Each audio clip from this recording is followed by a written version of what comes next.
রাজসভায় রাজামশাই আর মন্ত্রীমশাই আলোচনা করে দেখেন। রাজামশাই বললেন, মন্ত্রী, তোমাকে দিয়ে কোনো কাজ হয় না।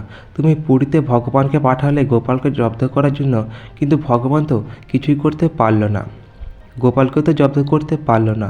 এবার তো একটা ভালো চিন্তা ভাবনা করো যাতে গোপালকে জব্দ করা যায়। মন্ত্রীমশাই বলে, হ্যাঁ রাজামশাই, চিন্তা তো করছি। অমনি হঠাৎ করে বলে, রাজামশাই, আমার মাথায় একটা বুদ্ধি এসেছে। রাজামশাই বলে, কী বুদ্ধি বলো। মন্ত্রী, এবারে আমরা হেরে যাব না তো? মন্ত্রী বলে, না না, এবারে যা জব্বর বুদ্ধিরা এসেছে না রাজামশাই। রাজামশাই বলে, কী বুদ্ধি শুনি। বলে, রাজামশাই, সাঁতারের প্রতিযোগিতা করা হোক, তাহলে পরে গোপালকে যা হারাবো। গোপাল তো শেষ হবে, আর সাঁতারে তো আমি হব সেরা। রাজামশাই বলে, বাহ বাবা মন্ত্রী, কি ভালো বুদ্ধি তুমি দিয়েছো। রাজসভা শুরু হলে কালকেই ঘোষণা করে দেব। তারপরের দিন রাজসভা শুরু হতে অমনি রাজামশাই সভা সকলে বলতে থাকে যে, তোমাদেরকে একটা ঘোষণা করার আছে। সকলে বলে, রাজামশাই বলুন, কী বলতে চাইছেন। বলে, সামনে তো শীত আসছে, শীতের মধ্যে তো জলে তো নেওয়া যাবে না। গোপাল আর বিজ্ঞানী মশাই আলোচনা করে, কী ব্যাপার, জলের সাথে রাজামশাইয়ের কী সম্পর্ক, হঠাৎ জলের কথা বলছেন কেন? নিশ্চিত কোনো কিছু ব্যাপার আছে। রাজামশাই বলে, তাই ভাবছি তোমাদের সকলকে নিয়ে একটা সাঁতারের প্রতিযোগিতা করব। এই শুনে সঙ্গে সঙ্গে পণ্ডিত মশাই বলে, রাজামশাই, সাঁতারের প্রতিযোগিতা? আমার এই টাকে তো ঠান্ডা লেগে যাবে রাজামশাই। বিজ্ঞানী বলে, রাজামশাই, আমার এই দাড়ি নিয়ে আমি কি করে সাঁতার কাটবো? ওদিকে গোপাল বলে, আমার এই পেট নিয়ে কি আমি পারি সাঁতার কাটতে? ওদিকে মন্ত্রীমশাই বলে, রাজামশাই, কাউকে জিজ্ঞেস করার দরকার নেই, আপনি বরং কবে হবে ওই দিনটা বলুন। রাজামশাই বলে, বেশ, সামনের সপ্তাহে রবিবারের দিন সাঁতারের প্রতিযোগিতা হবে। তোমরা তাহলে সাঁতারের প্রতিযোগিতায় সকলে অংশগ্রহণ করো। ওই বলে সভা শেষ হয়ে যায়। সভা শেষ হয়ে যাওয়ার পরে সবার সকলে ফিরে যায়। ওদিকে মন্ত্রীমশাই রাজামশাইকে বলে, রাজামশাই, যা জব্বর বুদ্ধিটা করেছি বলুন। রাজামশাই, গোপাল তো হবে সবার শেষ। রাজামহাশয়, তাহলে সাঁতার প্রতিযোগিতায় যে প্রথম, দ্বিতীয়, তৃতীয় হবে তাদের পুরস্কার থাকবে? রাজামশাই বলে, হ্যাঁ থাকবেই তো, এমনকি যে শেষ হবে তার জন্য তো থাকবে তিরস্কার। বলে, বাবা রাজামশাই, তাহলে তিরস্কারটা কী থাকবে সেটা একটু আমরা আলোচনা করে নিই। বলে, হ্যাঁ বলো মন্ত্রী, কী করলে হয়? মন্ত্রীমশাই শিখিয়ে দেয় রাজামশাইকে কী করতে হবে আর কী করতে হবে না। ওইদিকে সভাসদরা রাস্তার মধ্যে দাঁড়িয়ে দাঁড়িয়ে আলোচনা করতে থাকে। বিজ্ঞানী বলে, গোপাল, আমার এই দাড়ি নিয়ে আমি কি করে সাঁতার কাটি? পণ্ডিতমশাই বলে, আমার এই টাকে তো ঠান্ডা লেগে যাবে। ওইদিকে রাজপুত্র বলে, আমি কবে সেই সাঁতার কেটেছিলাম, এখন এই বয়স হয়ে গেছে, এখন পারি বলো। গোপাল বলে, আপনারা বলছেন, আমি নিজেই তো ডুব সাঁতার ছাড়া সাঁতারই জানি না। তারপর আমার এই ভারী পেট, কিছুতে তো একটা উপায় তো বের করতেই হবে। সকলে বলে, গোপাল, তুমিই বলো কোনো একটা উপায়।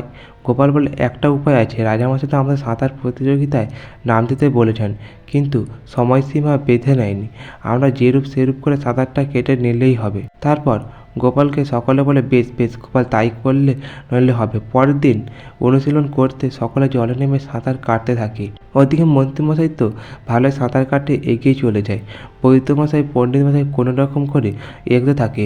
ওতে গোপাল জলে ডুবতে ডুবতে এগোতে থাকে, কিছুতেই এগোতে পারে না। তারপর অনুশীলন শেষ হয়ে যাওয়ার পরে মন্ত্রীমশাই গিয়ে রাজামশাইয়ের সাথে পুনরায় দেখা করে বলে, রাজামশাই, যা দেখলাম গোপাল তো শেষ হবে, গোপাল তো সাঁতার কাটতেই পারছে না, শুধু জলে ডুবেই রয়েছে। বলে, তাই নাকি? এবারে তাহলে গোপালকে তাহলে জব্দ করাতে পারবো? মন্ত্রীমশাই বলে, হ্যাঁ রাজামশাই, অবশ্যই জব্দ করতে পারবো, গোপাল তো শেষ হবেই। বলে, বেশ, তাহলে তাই হোক। ওদিকে গোপাল আর গোপালের নাতি নাতনিরা বাড়িতে বসে আলোচনা করতে থাকে। নাতি নাতনিরা বলে, দাদু, তুমি তো একদমই সাঁতার কাটতে পারছো না, বারবার জলে ডুবে যাচ্ছ, তোমার ওই শেষ হওয়ার থেকে ভগবান তো আটকাতে পারবে না। দাদু, তুমি তো একটা কোনো বুদ্ধি বের করো, নইলে যে তুমি শেষ হবে আর সকলে মিলে তোমাকে নিয়ে তিরস্কার করবে। বলে, হ্যাঁ রে, বুঝেছি বুঝেছি, এগুলো সব রাজামশাই আর মন্ত্রীমশাইয়ের পরিকল্পনা, শুধু আমাকেই জব্দ করবে বলে কিছু তো একটা বুদ্ধি বের করি, দাঁড়া। অমনি ভাবতে ভাবতে গোপালের মাথায় একটা বুদ্ধি আসে। গোপাল অমনি নাতি নাতনিদের শিখিয়ে দেয় কী করতে হবে আর কী করতে হবে না। ওরা বলে, দাদু, আমরা আছি তো, তুমি নিশ্চিন্তে সাঁতার কাটতে নামো, আমরা আছি, তোমায় চিন্তা করতে হবে না।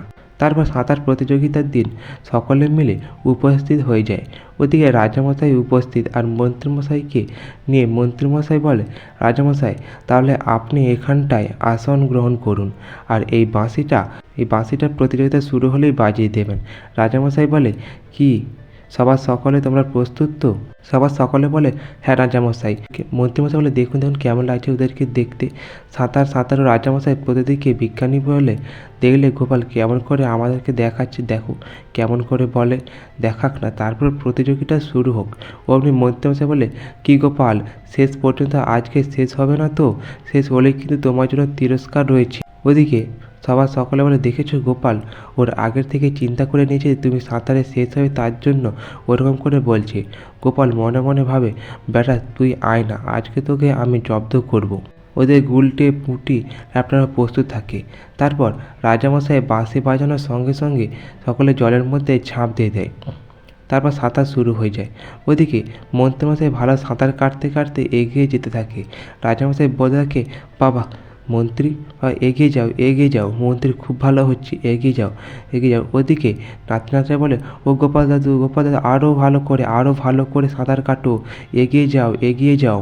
ওদিকে বিজ্ঞানী মশাই আর সভাকবি সকলে পাড়ার লোকজনের বলে থাকে, বিজ্ঞানী মশাই ভালো সাঁতার হচ্ছে, এই তাড়াতাড়ি এগিয়ে যাও।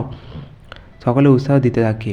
ওইদিকে গুলটে পুঁটি ন্যাপলা জলে নেমে গিয়ে তারপর পুঁটি ইশারা দেয় যে ওই দিকে যেতে হবে বলে সঙ্গে সঙ্গে জলে ডুব দিয়ে মন্ত্রীমশাইয়ের পা ধরে টান মারে। ওদিকে মন্ত্রীমশাই সাঁতার কাটতে পারে না, জলে ডুব দিতে থাকে। বলে, এই কে রে আমার পা ধরে টানছিস, কে রে, ছাড়।